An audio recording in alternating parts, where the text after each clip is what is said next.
Did you know that you do not have to cut out carbohydrates to improve your blood sugar? In fact, the fastest way to regulate your blood sugars is actually more about adding foods, not eliminating entire food groups like carbs. And I've witnessed it personally. I have hundreds and hundreds of patients who've improved their readings in just days by adding these foods to their regimen. And not just temporarily, they're still able to keep their sugars low without medications for months and even years. So, in this video, I'm going to show you how to use each of these 10 foods to fully optimize your biochemistry and reverse insulin resistance on a cellular level so you can reduce your sugars quickly and naturally, and most importantly, sustainably. Before I get into the first one, please do me a quick favor. If you want more videos that explain the why behind your body, instead of just handing you a pill, hit subscribe, give this a like, and leave me a comment telling me what your morning fasting number was this week. I read them, and the age and numbers of this audience truly influence what I cover next. So let's get into it. Here is what almost no one clarifies to you in a 12-minute office visit. High blood sugar almost always originates with a hormone called insulin. Insulin is the hormone that unlocks your cells, so glucose, which is the sugar in your blood, can get out of your bloodstream and into the cell where it belongs. When you have spent years riding the blood sugar roller coaster, your cells stop answering the door. The insulin knocks and the cell stays shut. We call that insulin resistance. Your pancreas produces more and more insulin to compensate. Your blood sugar climbs anyway, and the standard answer is a prescription that introduces even more insulin into a system that is already drowning in it. The system makes money when you stay unwell, not when you get well. That is economics, not malice. There is no revenue and no time on a short office visit to teach you how food directly impacts your insulin receptors, so I am going to. Every one of these 10 foods does one of 3 functions. It slows the sugar entering, it cools the inflammation that renders your cells deaf to insulin, or it wakes the insulin receptor back up so your own body does the work it was designed to do. You do not have to do all 10 tomorrow. Incorporate them over the next couple of weeks and stack them. Let me show you the first one. The first food is fenugreek seeds. These are small, hard, amber-colored seeds, and you can locate them in the spice aisle of almost any grocery store for a couple of dollars. If you ignore this one because it seems unfamiliar, you are overlooking one of the most powerful blood sugar aids on the shelf, and it costs less than your coffee. Here's what fenugreek performs inside you. The seed is packed with a soluble fiber called galactomannan. When it encounters the water in your stomach, it expands into a thick gel, and that gel physically reduces the speed at which your stomach empties carbohydrates into your small intestine. Slower emptying means the sugar trickles into your blood instead of inundating it. No flood, no giant spike, no panic dump of insulin. On top of that, fenugreek carries an amino acid that prompts your pancreas to release insulin more efficiently and helps your muscle cells take up glucose. In my own practice, I have observed fasting numbers decrease within a week or two on this alone. To utilize it, take 1 TSP of the whole seeds and soak them in a glass of water overnight.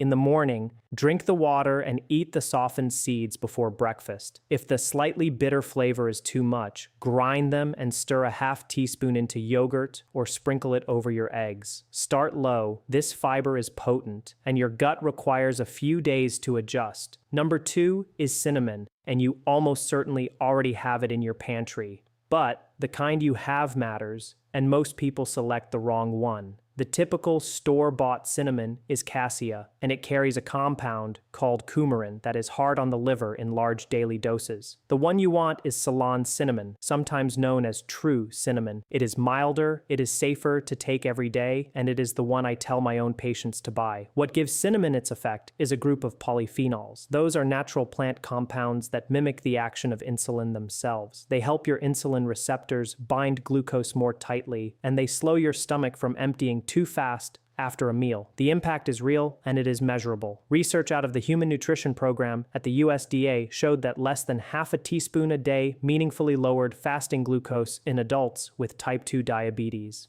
If you skip this one, you are missing an easy advantage sitting in your spice rack. Use about 1/4 to a half teaspoon of Ceylon cinnamon a day. Stir it into your oatmeal, your coffee, or a smoothie.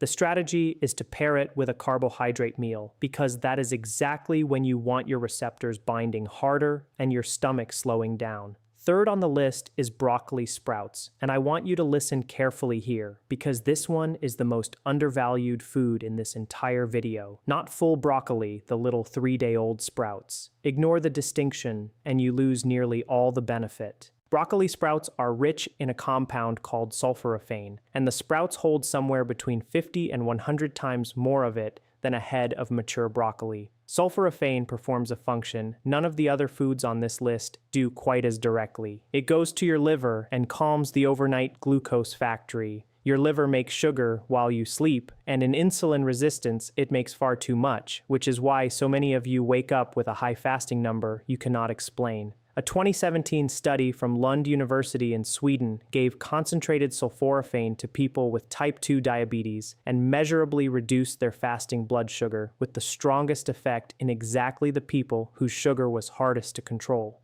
You can grow broccoli sprouts on your own counter in a jar for pennies or buy them in the produce section. A small handful, a quarter cup, on a salad or a sandwich most days is plenty. Do not cook them hard because high heat degrades the active compound.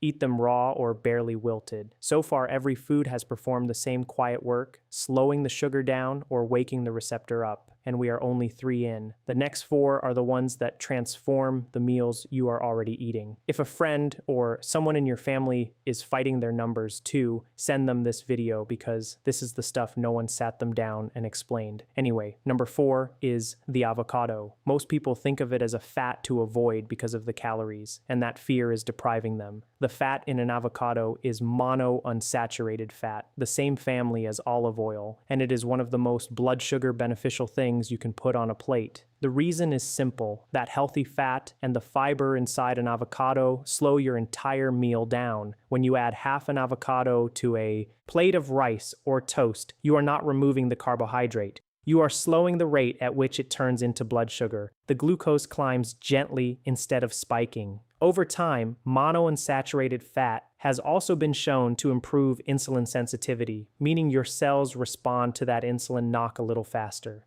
In my experience, this is the easiest food on the list to make a habit because it makes the meal more filling and you stop reaching for a snack an hour later. Half an avocado a day is a sensible amount. Put it on your eggs in the morning, mash it onto whole grain toast, or add it to a salad that already has a starch in it. Anywhere you have a carbohydrate, an avocado softens the blow. Fifth is chia seeds. These are tiny gray and black seeds, and they exceed expectations for their size. If you have ever seen chia sit in liquid and turn into a pudding, you have already seen exactly how it works in your gut. Chia is one of the richest sources of soluble fiber you can buy. When it encounters the water in your stomach, it forms that same thick gel we talked about with fenugreek, and that gel envelops the carbohydrates in your meal and slows their absorption to a crawl. The sugar is released slowly and steadily, so you avoid the spike and the crash that leaves you shaky and hungry an hour later. Chia also contains a plant-based omega-3 fat that helps soothe the low-grade inflammation sitting underneath insulin resistance.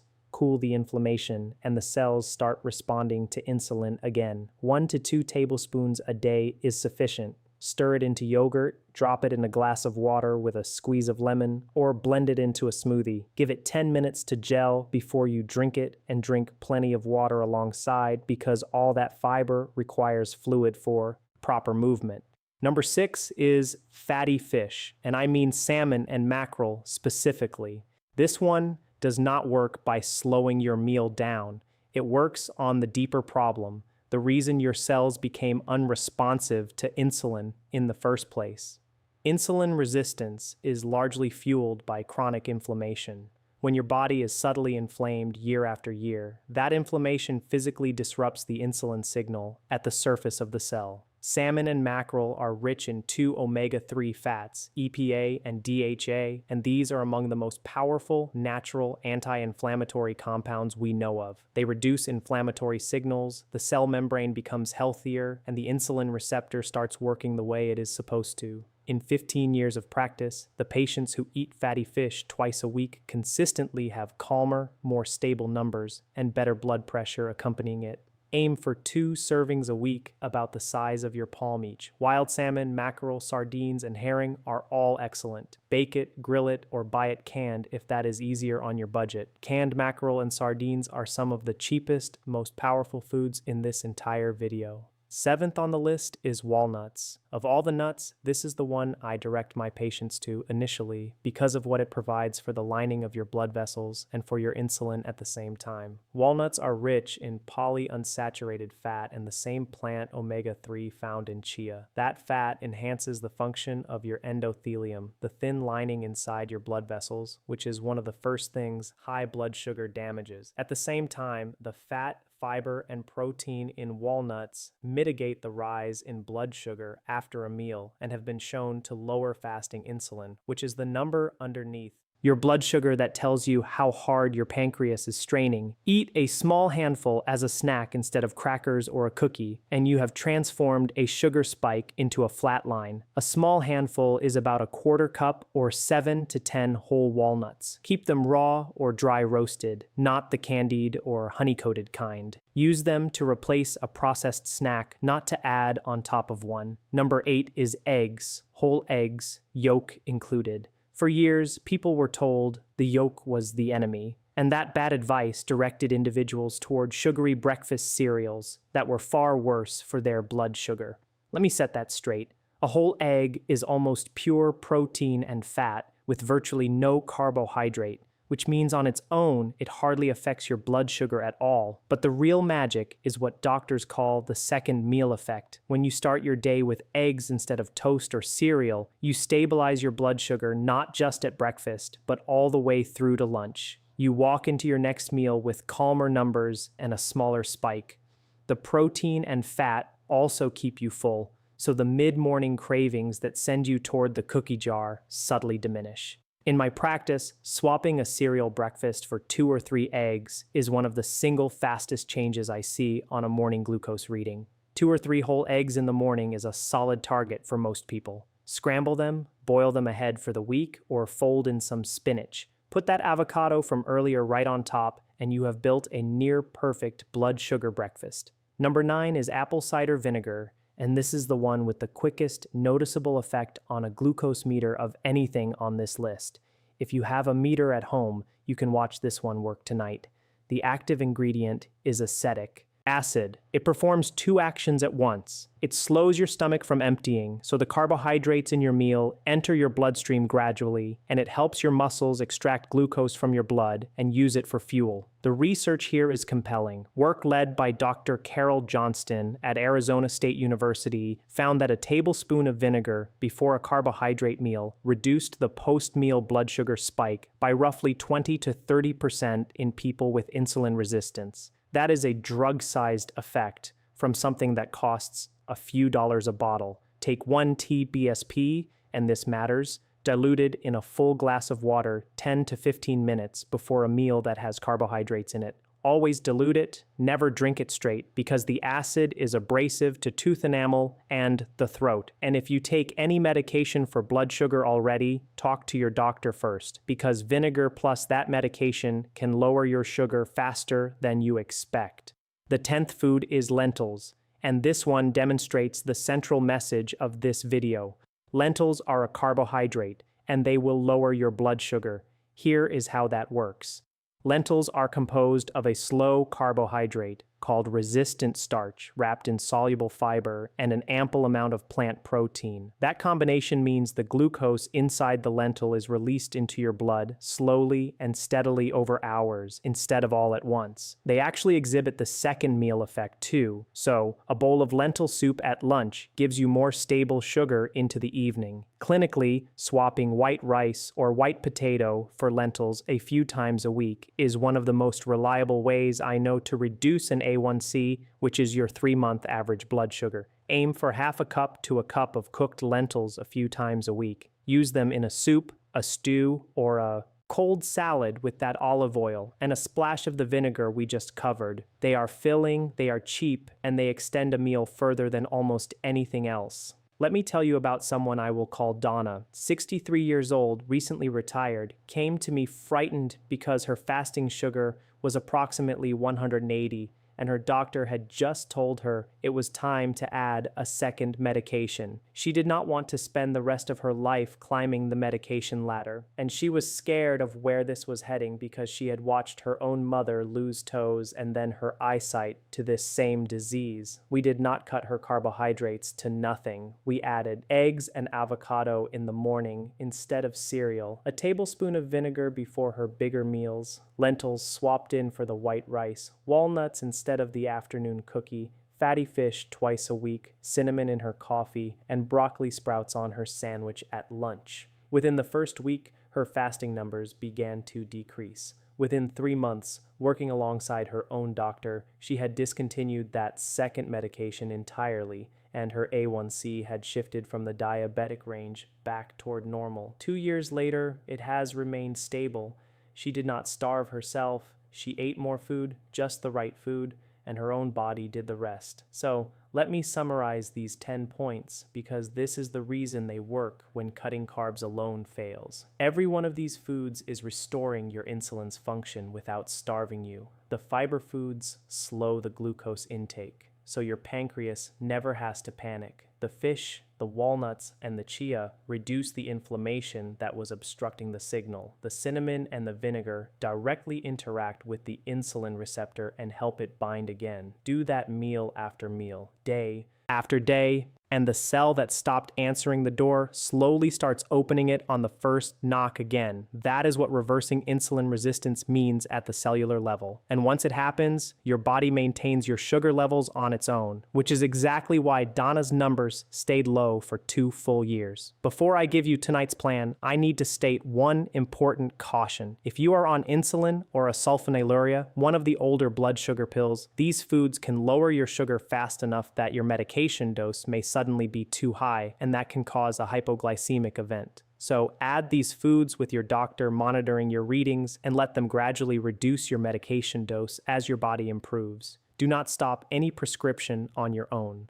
Bring this list to your next appointment instead. So here's what to do tonight. 5 simple steps. 1. Tomorrow morning, replace your cereal or toast with 2 or 3 whole eggs and half an avocado. That single swap impacts your blood sugar for the entire day. 2. Tonight, soak a teaspoon of fenugreek seeds in a glass of water and drink it first thing in the morning. 3. Buy Ceylon cinnamon, not cassia, and start a 1/4 teaspoon a day in your coffee or oatmeal. 4. Before your biggest carbohydrate meal tomorrow, take 1 TBSP of apple cider vinegar in a full glass of water 15 minutes ahead. 5. This week, swap white rice or white potato for lentils at least twice, and include fatty fish in your meals 2 nights. Integrate these over the next 2 weeks. You are not removing the foods you love. You are adding the foods that protect you. Now, everything we did today lowers your sugar during the day and after your meals, but many of you have told me the same peculiar thing, that your highest reading of the whole day is first thing in the morning before you have eaten a single bite. You fasted all night and your sugar went up anyway. There is a specific reason your liver does that while you sleep, and there is a way to shut it down. I made a video that explains exactly what is happening overnight and how to wake up to a lower number. I will put it right here on the screen. Go watch that one next, and I will see you there.